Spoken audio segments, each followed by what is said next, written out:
Have you ever wondered how it feels to fall in love with Alaska? Or to live here as a foreigner? I'm here to share my perspective.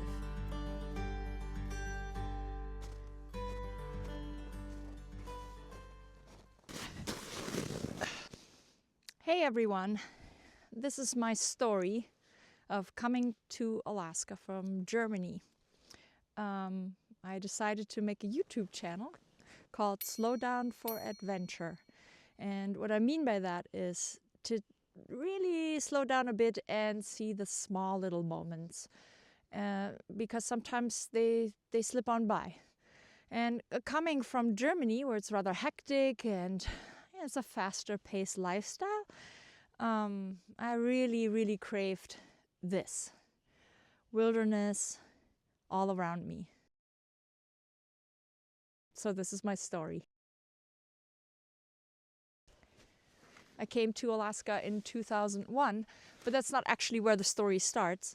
My story starts rather with my parents, of course, but the story goes like this.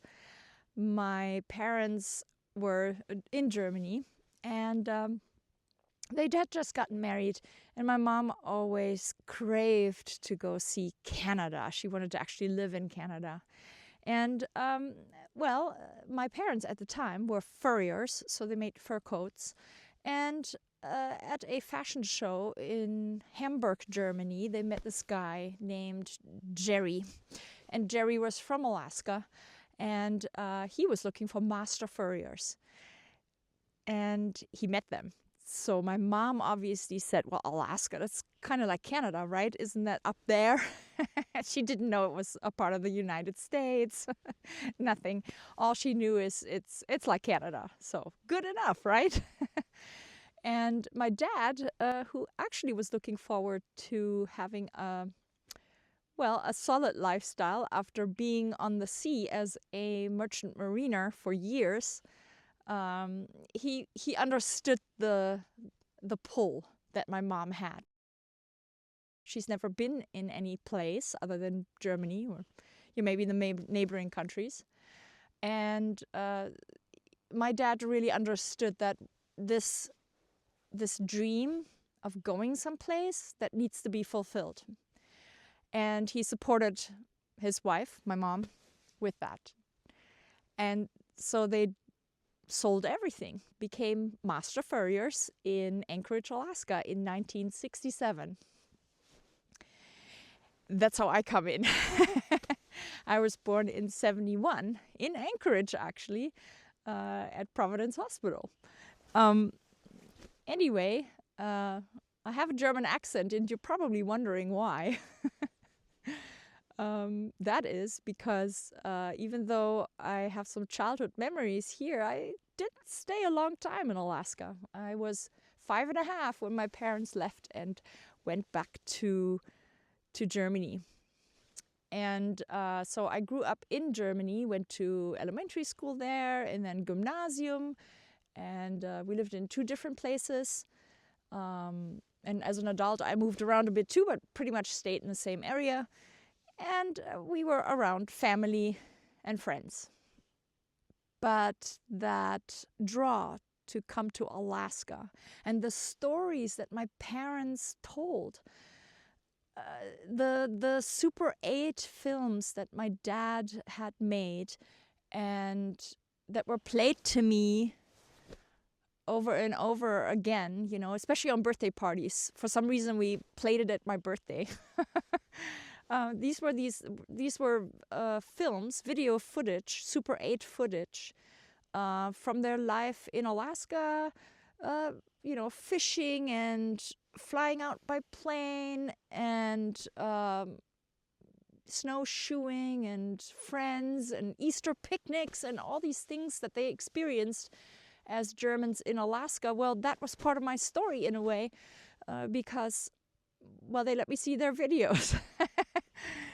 And these stories always enticed me, and I thought, I've got to go there one day. So anyway, at age 16, we visited for the very first time. And I immediately fell head over heels in love with Alaska. And I just knew I had to come back. It's something about Alaska that when you fall in love, it's where you leave your heart. So, Germans have a lot of vacation time, and over the years, I visited Alaska many times in the summer months, always in the summer months, because obviously there's more opportunity to do things outdoors. Now I know there's a lot to do in the winter too, but anyway, at that point, I only visited in the summertime. And I came a couple times by myself, but then in the coming years, I came with my partner then, who we were together for almost 13 years. And we came to Alaska 4 times, and it was beautiful. We had lots of adventures. We hiked the Chilkoot Trail. We paddled down in a very unstable canoe, a stretch of the Yukon River for a couple of days. And we did backpacking in Denali National Park, and we drove up the Dalton Highway. I just camped and fished for salmon, and we had just loads of fun. So much to do, and so many memories made. That story sadly ended. The relationship ended. I always dreamt of coming to Alaska and shared this with my friend then, with my partner, in hopes that he would maybe join me. It didn't work out. So we were separated eventually, and what better time, right, to come to Alaska? So I sold everything and packed 2 suitcases and a backpack and a couple of boxes, I think, and moved to Anchorage, Alaska, where I stayed with a family friend who I call my Alaska mom. And I'm so thankful and glad that she gave me this super duper start. I stayed with her for 3 months and found a job in an advertising agency. I'm a graphic designer, so that's what I was looking for. That wasn't so easy. And doing interviews in a language that's your second language, and certainly my English wasn't as good as it is now. See, I'm still struggling once in a while. In any case, I found my job. I was able to then pay rent and moved out to Eagle River, which is just about 20 minutes by car from Anchorage. And so I commuted to my job. And I quickly realized that living in Eagle River wasn't the thing either. So I moved out further north. And I also, at that time, knew that my parents, once they are retired, wanted to follow me. And that was another 3 years to go for their retirement age to start. Early retirement, actually. And anyway, I started looking for property and looked up north because I really felt much more connected to the places that were outside of the city. And so here I am. I found this beautiful place. It is on the south side of the Alaska Range, basically nestled between Denali, the tallest mountain in North America, and the Talkeetna Mountains. And I have this grand panoramic view of the mountains. I live in a log cabin. It's an old log cabin, so it needed a lot of work to finish it and make it look good and move in ready. But it's beautifully built. It just needed lots of love. And that's where I live now.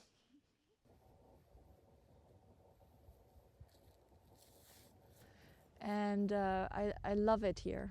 I still love it here. But I want to tell you in my story, and this is going to be a series, I'm going to tell you my coming to Alaska story in a little bit more detail. And I think it's a unique story because obviously it was a little bit easier for me. While I am a foreigner in a way, I'm also American because I was born here, and by birth, you are automatically assigned American citizenship. And so I have dual citizenship. I'm German because of my German parents, and I am American by birth. So that made everything, of course, a little bit easier for me. But I still feel like a stranger sometimes because, you know, once you move to a foreign country, especially because I was already almost 30 when I came here, so definitely an adult, I do see these two lifetimes. It's so separated for me sometimes that I cannot even look back and think, wow, was that really me? But I look at old photos and then, yeah, it all comes back. Anyway, once you live here for almost 25 years, I moved here in 2001, it puts things in a different perspective. But in my series here of coming to Alaska and how it is to live as a German in Alaska, I will share with you things that I experience on a daily basis. And I can tell you, we have everyday life too. It's not all adventure, but I will share some adventures with you. So I'll be kayaking and fly fishing. I love to fly fish in the summer months. Camping is a big deal for me. And I just got back on the motorbike because I used to ride a motorbike in Germany. But now, after 20 years of not being on a motorbike, I just did my license again here for the Alaska driver's license test. And I'm back on the bike. So I'm going to report about that a little bit too and take you on rides. Believe me, they will all be slowed down. I don't take any risks.